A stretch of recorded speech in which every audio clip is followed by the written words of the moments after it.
ー訓練へようこそ。やあ、ヘルダイバー、こちらはズンダモンなのだ。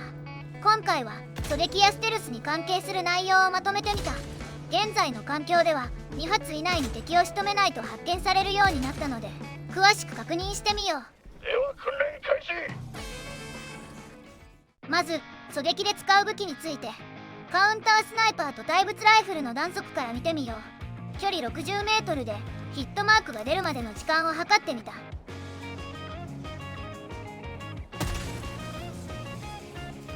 どちらも 0.08 秒で弾速に違いはない。他にもイラプター、アクセラレーターライフルなどもあるが、爆発性武器は発見されやすいのでステルスには向いていない。イラプターは 0.4 秒、アクセラレーターは 0.1 秒。またこの距離だとヘッドショットが難しいので気をつけていただきたい。次は狙撃距離について、発見されないように敵を倒すには感知距離を把握する必要がある。敵の種類や武器によって距離は変わるが、対物ライフルでハルクを倒す場合、47メートル以上距離がないと一発で発見されてしまう。じゃあヘルダイバイルミネート追加前は感知距離外なら発見されることはなかったが、現在は2発で倒さないと発見されるようになっている。ハルクの背中は2発で倒せないので、正確に頭を狙って2発で仕留めよう。ー、見どころがある。正確に狙うには照準のブレについて知る必要がある。狙撃するときはできるだけ伏せた方がいい。しゃがんだ状態でも少し照準が揺れているのがわかる。伏せているとほとんどブレていない。また撃った後は照準が上にずれる。これぐらいずれるので連射しても頭に当たらない。狙いを補正してから2発目を撃つようにしよう。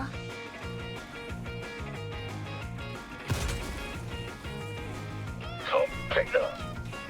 表示される距離の注意点として、体勢を変えたり主観視点にすると距離が変わる。通常視点から主観視点に切り替えると3メートルほど短くなるので、撃つ前の視点で距離を測るようにしよう。では次のセクションに行くぞ。ここからは敵の種類による距離の違いを確認してみよう。まずはトルーパー、レーダーなどの場合、62メートル以上で敵のすぐそばを撃っても発見されない。次は61メートルで撃ってみる。ご覧の通り周りの敵にも発見されてしまう。続いて強化スカウトストライダーの場合、こちらも62メートル以上なら発見されない。61メートル表示は感知距離の境目なので、できるだけ避けた方がいい。61メートルだと距離が縮まるにつれて発見されてしまう。これは他の敵でも同じことなので気をつけていただきたい。バーサーカーも62メートル以上なら発見されない。基本的には頭を一発で仕留めたいが、胴体か足を撃っても2発以内で倒すことができる。よくやったぞ。デバステーターの場合は少し距離を縮めることができる。50メートル以上なら発見されない。デバステーターの種類によって距離が変わるということはなかった。射撃の腕もいいぞ。敵正面から90度ぐらいの位置でも顔を撃つことは可能だ。これぞ民主主義魂だ。後ろから撃つ時の注意点として、ヘビーデバステーターは背中に2発で倒せるが、ロケットデバステーターはバックパックを撃っても2発では倒せない。横から撃つ時も腕に当たると倒せないので足を狙うようにしよう。ロボットは単純です。次はカウンタースナイパーで狙撃する場合、対物ライフルと比べると10メートルほど敵に近づくことができる。トルーパーなど小型の敵は50メートル以下で発見されてしまう。マシンガンレーダーを撃つ時の注意点として、胴体や背中を撃つと爆発して発見されてしまう。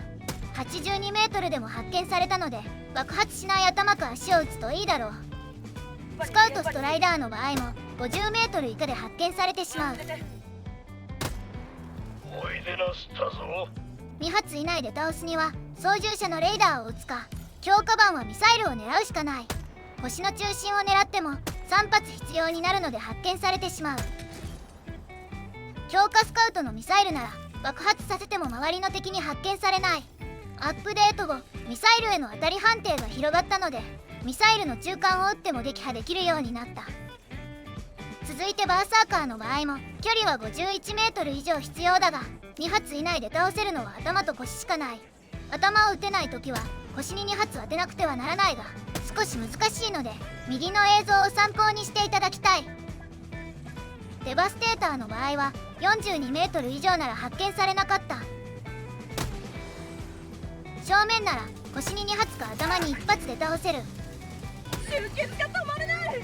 後ろからだと2発で倒せるところはない。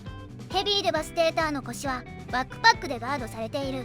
ロケットデバステーターは一見腰を打てそうに見えるが、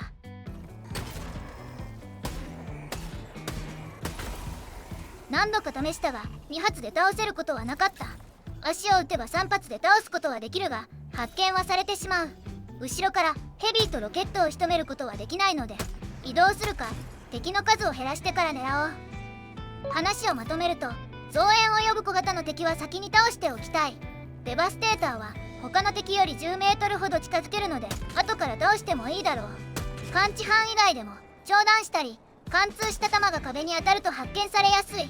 様々な要素が関係するとは思うが、頭を打った方が発見されづらいように感じた。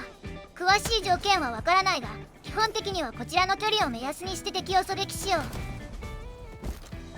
民主主義のために頑張れ。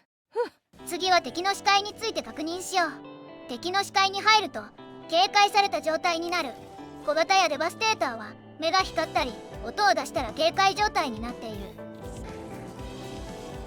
感知範囲内でとどまったり敵を攻撃すると発見されてしまう。またバーサーカーとスカウトストライダーは警戒状態なのか分かりづらい。体の向きが変わったら警戒状態になっていると思った方がいい。これから戦うのは民主主義を脅かす宿敵だ。敵が警戒状態になっても体勢を変えたり物陰に隠れるなど視界から外れることで警戒は解除される。解除されたかは体の向きを見て判断しよう。敵の視界については銃や敵の種類、偵察アーマー、惑星の影響により発見されるまでの距離が変わるので、それぞれを確認してみよう。測った距離は通常時の視点となる。こちらは昼のミッション中の距離となる。範囲が一番広いのはスカウトストライダー。偵察アーマーなしだと立った状態で57メートル以下で感知される。続いて増援を呼ぶ小型の敵とデバステーター、どちらも52メートル以下で感知される。小型の敵は辺りを見回すため視野の範囲が変わる点には注意が必要だ。一番範囲が狭いのはバーサーカー、ハルクとなる。こちらは42メートル以下で感知される。とりあえずスカウトストライダーの感知範囲が広いことを覚えておけば、発見されて小型の敵に増援を呼ばれることも少なくなるはずだ。続いてこちらが夜のミッション。昼に比べると10メートルほど近づいても感知されなくなる。敵の気配を感じたらしゃがむか伏せればかなり発見されづらくなる。また夜のミッション中でも時間経過で昼の状態になる。昼夜の境目にあるミッションだと変化するのが早いので注意しよう。次はアースパス、ペンタなどノームの影響がある惑星の場合、視界が悪いので狙撃するのには向いていない。だが隠れる場所も多く敵の視界も狭くなるのでパトロールをやり過ごすことも難しくない。敵の視野角は120度ぐらいなので視界に入らないように移動して物陰に隠れよう。最後にノームの惑星でミッションが夜の場合、ハルク、バーサーカーはしゃがみ状態なら偵察アーマーなしでも16メートルまで感知されない。またセネターなどのサブウェポンはカウンタースナイパーより感知される距離が短く、周りの敵にも発見されづらい。セネターについては別の動画で紹介するのでチャンネル登録してお待ちいただければと思う。一番接近できるのは背後から近づいた場合だ。バーサーカーをスタンダンスで攻撃したがすぐそばの敵は反応していない。ピークフィジークのアーマーを切れば近接攻撃の威力上昇とカウンタースナイパーの取り回しも良くなるため相性が良いかもしれない。ハルクの背中を攻撃して倒すこともできる。当たり方で変わるかもしれないがピークフィジークありだと6突きで爆発させることができた。爆発すると吹き飛ばされる点には注意しよう。この障害をクリアしろ。心してかかれ。要請を確認。他にも調べたいことはあったが、ひとまずここまでとする。このような調査と動画作成には多くの時間と労力がかかるので、チャンネル登録やメンバーシップで支援していただけるとありがたい。